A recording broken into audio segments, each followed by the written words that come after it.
నమస్తే అండి. శ్రీ గురుభ్యో నమః. మహాగణాధిపతయ నమః. శ్రీమాత్రే నమః. ఈరోజు మనము ద్వాదశ రాశుల వాళ్ళకి డిసెంబర్ 2025 రాశి ఫలాలు ఎలా ఉండబోతున్నాయో తెలుసుకునే ప్రయత్నం చేద్దాము. కానీ దానికంటే ముందు డిసెంబర్లో గ్రహ గోచారం ఎలా ఉంది, ఏ గ్రహం ఎప్పుడు ట్రాన్సిట్ అవుతుంది, ఏ రాశిలోకి ట్రాన్సిట్ అవుతుంది అనే ఒక ఇన్ఫర్మేషన్ గ్యాదర్ చేసుకుందామండి. మొదటగా మనము రవి గ్రహం గనక చూసుకున్నట్లయితే రవి డిసెంబర్ 1వ తారీఖు నుంచి 15వ తారీఖు వరకు కూడా వృశ్చిక రాశిలో సంచారం జరగడము, దాని తర్వాత నెలాఖరి వరకు అంటే 31వ తారీఖు వరకు కూడా మనకి ధనుసు రాశిలో సంచారం జరగడం అనేది కనిపిస్తుంది. చంద్రుడు ఎలాగో మనకి 2.5 రోజులకి రాశి మారుతూ ఉంటారు కాబట్టి చంద్రుడి పరిజ్ఞానం మనకు అంతగా తీసుకోము మేజర్ ట్రాన్సిట్స్కి సంబంధించి. సో కుజుడు కనుక చూసుకున్నట్లయితే డిసెంబర్ 7వ తారీఖున ధనుసు రాశిలోకి సంచారము, దానికంటే ముందు మొదటి 6 రోజులు కూడా వృశ్చిక రాశిలో సంచారము, రవి కుజుల యొక్క కలయిక మొదటి 6 రోజుల వరకు కూడా ఉంటుంది వృశ్చిక రాశిలో. తర్వాత డిసెంబర్ 7వ తారీఖు నుంచి డిసెంబర్ 31 వరకు కూడా కుజుడు ధనుసు రాశిలో సంచారం జరగడం అనేది కనిపిస్తుంది. గురుగ్రహం చూసుకున్నట్లయితే వక్రిగతిలో ఉండి ఫస్ట్ 5 days అంటే 1వ తారీఖు నుంచి 5వ తారీఖు వరకు కూడా గురువు మనకి కర్కాటక రాశిలో సంచారం జరిగి వక్రిగతిలో మనకి మిథున రాశిలోకి ఎంటర్ అవ్వడం అనేది కనిపిస్తుంది అన్నమాట. అండ్ మనము చాలా ఎపిసోడ్స్లో ఇదివరకు కూడా చెప్పుకున్నాము, గురువు మనకి ఈ సంవత్సరం అతిచారిలో ఉంటారు ట్రాన్సిట్లో అని, అంటే ఫాస్ట్ మూవ్మెంట్ ఉంటుంది. సో మిథున రాశిలో సంచారం జరుగుతుందన్నమాట 5వ తారీఖు నుంచి నెలాఖరి వరకు కూడా. శనిని చూసుకున్నట్లయితే మీనరాశిలో సంచారము పూర్వభాద్ర నక్షత్రంలో నుంచి సంచారం జరుగుతుంది. రాహు చూసుకున్నట్లయితే గనక కుంభరాశిలో శతభిష నక్షత్రంలో సంచారము, కేతు పూర్వ ఫాల్గుని నక్షత్రంలో సింహరాశిలో సంచారం జరగడము. అండ్ బుధుడి కనుక చూసుకున్నట్లయితే మొదటి 16 రోజులు కూడా మనకి వృశ్చిక రాశిలో సంచారము, తర్వాత ధనుసు రాశిలోకి సంచారం అనేది కనిపిస్తుంది. అండ్ శుక్రుడు కనుక చూసుకున్నట్లయితే మొదటి 20 రోజులు కూడా మనకి వృశ్చిక రాశిలో సంచారము, దాని తర్వాత ధనుసు రాశిలోకి సంచారం జరుగుతుంది. సో ఇలాంటి గ్రహగతులని మనం గనక పరిశీలించినట్లయితే ఎక్కువ మనకి ధనుసు రాశి వృశ్చిక రాశి యాక్టివేషన్ అనేది కనిపిస్తుంది. అండ్ మనకి శుక్రుడు మనకి వృశ్చిక రాశిలో సంచారం, తులారాశి నుంచి వృశ్చిక రాశిలో, తర్వాత వృశ్చిక రాశి నుంచి ధనుసు రాశిలోకి, ఇక్కడ కూడా మనకి జలతత్వమైన వృశ్చిక రాశి యాక్టివేషన్లో ఉండడము. అండ్ మనకి శని కూడా మీనరాశిలో సంచారము జలతత్వ రాశి అవ్వడము. అండ్ రాహు వచ్చేసరికి శతభిష నక్షత్రము జలతత్వ నక్షత్రంలో, అంటే శతభిష మనకి వరుణుడు రూల్ చేస్తారు కాబట్టి ఇక్కడ మనకి వరుణుడు వర్షాలకి కారణం అని కూడా మనం చెప్తూ ఉంటాం. అంటే ఆయన వర్షాలకి దేవుడు, లేకపోతే మనకి సముద్రాలకి దేవుడు అని కూడా మనం చెప్తూ ఉంటాం కాబట్టి రాహు అక్కడ సంచారం జరగడము. అండ్ రవి కూడా మనకి మొదట 15 రోజులు వృశ్చిక రాశిలో సంచారము, తర్వాత మనకి ధనుసు రాశిలో సంచారము. సో ఇలాంటి ట్రాన్సిట్ని మనము చూసుకున్నట్లు అయితే గనక మనకి గ్లోబల్ లెవెల్గా చూసుకుంటే మనకి వాటర్కి సంబంధించి, అంటే జలానికి సంబంధించి కొద్దిగా మనకి ఇష్యూస్ రావడం, అంటే సైక్లోన్స్ రావడము, టైఫూన్స్ రావడము, లేకపోతే వాటర్కి సంబంధించి యాక్సిడెంట్స్ జరగడం, అంటే కొంతమంది బీచెస్కి వెళ్ళడము అక్కడ ఇష్యూస్ రావడము, లేకపోతే యాక్సిడెంట్ జరగడము, వీళ్ళు కొద్దిగా నెగ్లిజెన్సీ తోటి ఉన్నప్పుడు కొద్దిగా యాక్సిడెంట్స్ జరగడము వాటర్కి సంబంధించి ఇవి ఎక్కువ కనిపిస్తూ ఉన్నాయి. కాబట్టి వీళ్ళనంత మట్టుకు ద్వాదశ రాశులు అందరూ కూడా ఇదొక కామన్ పాయింట్ గుర్తుపెట్టుకోండి. ఎక్కడన్నా నదీ స్నానాలకి వెళ్ళినా సముద్ర స్నానాలకి వెళ్ళినా కొద్దిగా అలర్ట్గా ఉండే ప్రయత్నం చేసుకోండి.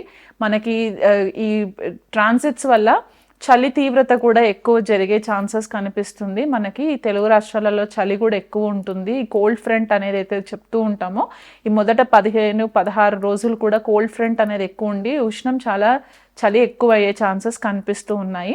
సో అది కూడా ఒకటి మైండ్లో పెట్టుకోండి. ఎవరైనా సముద్ర తీరంలో ఉన్నవాళ్ళు ఇతర వేరే దేశాలలో ఉంటే గనక ఈ జలాశయాలకి వెళ్ళినప్పుడు కొద్దిగా కేర్ఫుల్గా ఉండండి. ఎలాంటి వాటర్ స్పోర్ట్స్కి చేసుకున్నా కూడా కొంచెం కేర్ఫుల్గా ఉండి ప్రికాషన్స్ తీసుకోండి.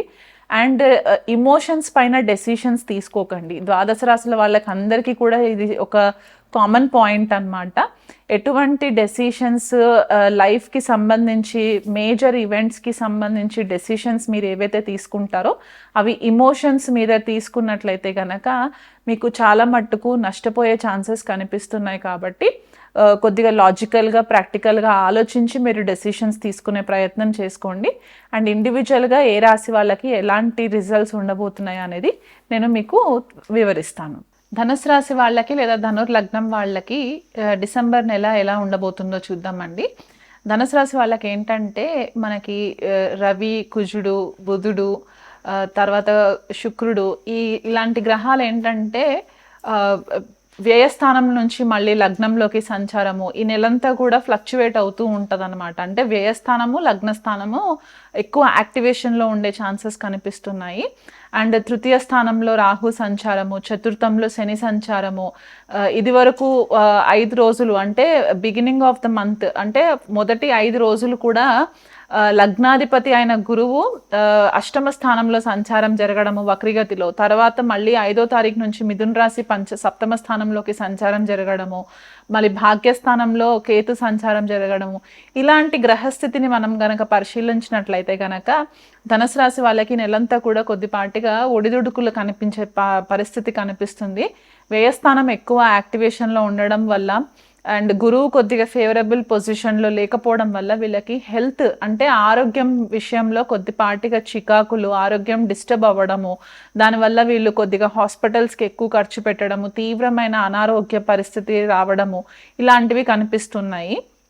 అలాగే చతుర్థ స్థానంలో శని సంచారం కూడా వీళ్ళకి అర్ధాష్టమ శని ప్రభావం ఉండడం వల్ల ఆ చతుర్థంలో ఉన్న శని షష్ఠ స్థానాన్ని, దశమ స్థానాన్ని చూడడం వల్ల వీళ్ళకి కొద్దిపాటిగా ఆరోగ్యం పట్ల ఇబ్బందులు రావడము, కెరియర్ పట్ల అంటే ఉద్యోగం పట్ల కూడా కొద్దిపాటిగా డిస్టర్బెన్సెస్ రావడం అనేది కొద్దిగా కనిపిస్తూ ఉన్నాయి. ఆర్థిక స్థితి కూడా కొద్దిగా ఇబ్బందికరంగానే ఉంటుంది. నెలంతా కూడా డబ్బులు ఎక్కువ ఖర్చు అయ్యే ఛాన్సెస్ అన్నమాట. కాకపోతే ఏంటంటే రాహు సంచారం వీళ్ళకి తృతీయ స్థానంలో సంచారం జరగడం ఏంటంటే వీళ్ళల్లో ఒక తెలియని ధైర్యం ఉంటుందన్నమాట. ఎలాంటి సిచ్యువేషన్ వచ్చినా సరే నేను హ్యాండిల్ చేసుకోగలను అనే ఒక తెలియని ధైర్యం ఉంటుంది. దుర్గాదేవి ఆరాధన రెగ్యులర్గా చేసుకోవడం వల్ల ఈ ధైర్య సాహసాలు పెరగడానికి ఛాన్సెస్ ఎక్కువ కనిపిస్తున్నాయి. మిడ్ ఆఫ్ ద మంత్ అంటే డిసెంబర్ 7వ తారీఖు తర్వాత నుంచి కూడా కుజుడు మళ్ళీ లగ్నంలోకి సంచారము, తర్వాత 15వ తారీఖు తర్వాత రవి కూడా ధనుసు రాశిలోకి సంచారం జరగడం ఏంటంటే ఒక రకమైన ధైర్య సాహసాలు అతిగా పెరగడానికి ఛాన్సెస్ ఉన్నాయి. దానివల్ల మీరు ఇంపల్సివ్గా డెసిషన్స్ తీసుకోవడానికి అంటే ఇది వరకు కొద్దిగా లేజీగా ఉండే కనుక ఆర్థికంగా నష్టపోయి ఉంటే కనుక ఇప్పుడు కొత్త ఐడియాస్ రావడము, దాన్ని ఇంప్లిమెంట్ చేయాలని చెప్పేసి ఒక ఇంపల్సివ్ డెసిషన్స్ తీసుకోవడము, ఈగో ఎక్కువ అవ్వడము, లేకపోతే అగ్రెషన్ ఎక్కువ రావడం అంటే కోపం ఎక్కువ పెరగడము, దానివల్ల తలకి సంబంధించిన ఇబ్బందులు రావడము, తీవ్రమైన తలపోటు రావడము, బాడీలో డిహైడ్రేషన్ జరగడము ఇలాంటివి జరిగే ఛాన్సెస్ ఉన్నాయి. కాబట్టి కొద్దిగా మీరు అది కంట్రోల్ చేసుకుంటే మంచిది. ఎందువల్ల అంటే మీకు ఆపోజిట్లో గురువు కూడా ఉంటారు. సో ఈ వాయుతత్వ రాశిలో గురు సంచారము, అగ్నితత్వ రాశిలో అగ్ని గ్రహాలు సంచారము ఒక రకమైన వాత అండ్ కఫాకి పిత్తాకి సంబంధించి కొద్దిపాటిగా డిస్టర్బెన్సెస్, ఇంబ్యాలెన్సెస్ క్రియేట్ అయ్యే ఛాన్సెస్ ఉన్నాయి. కాబట్టి ఈ విషయంలో కొంచెం కేర్ఫుల్గా ఉండే ప్రయత్నం చేసుకోండి. ఎవరికి కూడా నమ్మి డబ్బులు ఇవ్వకండి. పార్ట్నర్షిప్ బిజినెస్లో ఉండే వాళ్ళు కనుక ఉంటే మీకు ఈ గురువు మారిన తర్వాత మిథున రాశిలోకి వచ్చిన తర్వాత ఆర్థికంగా పార్ట్నర్షిప్ బిజినెస్ నుంచి మీరు లబ్ధి పొందడానికి ఛాన్సెస్ ఉన్నాయి. భార్యాభర్తల మధ్య ఇదివరకు ఏమైనా గొడవలు ఉంటే కనుక అవి రిజాల్వ్ అవ్వడానికి కూడా ఈ నెల సెకండ్ వీక్ నుంచి కూడా మీకు ఫేవరబుల్ రిజల్ట్స్ కనిపిస్తుంటాయి. రెస్పాన్సిబిలిటీస్ ఎక్కువ తీసుకోవాలి అనే ఆలోచన పెరుగుతుంది మీలో. ఎంతవరకు మీరు ఫ్యామిలీ రెస్పాన్సిబిలిటీస్ తీసుకుంటారో మీకు అంత ఫేవరబుల్ రిజల్ట్స్ వస్తాయి. ఎందుకంటే శని చతుర్థ స్థానంలో మనకి లెసన్ అదే నేర్పిస్తారనమాట. ఇదివరకు ఏవైనా రెస్పాన్సిబిలిటీస్ నుంచి కనుక తప్పించుకున్నట్లయితే ఇప్పుడు మనల్ని ఆ రెస్పాన్సిబిలిటీస్ని ఫేస్ చేయాలి అనే ఒక లెసన్ మనకి నేర్పించడానికి ఛాన్సెస్ ఉన్నాయి. తల్లి ఆరోగ్యం పట్ల కొద్దిగా శ్రద్ధ వహించండి. తండ్రి ఆరోగ్యం పట్ల కూడా కొద్దిగా శ్రద్ధ వహించండి.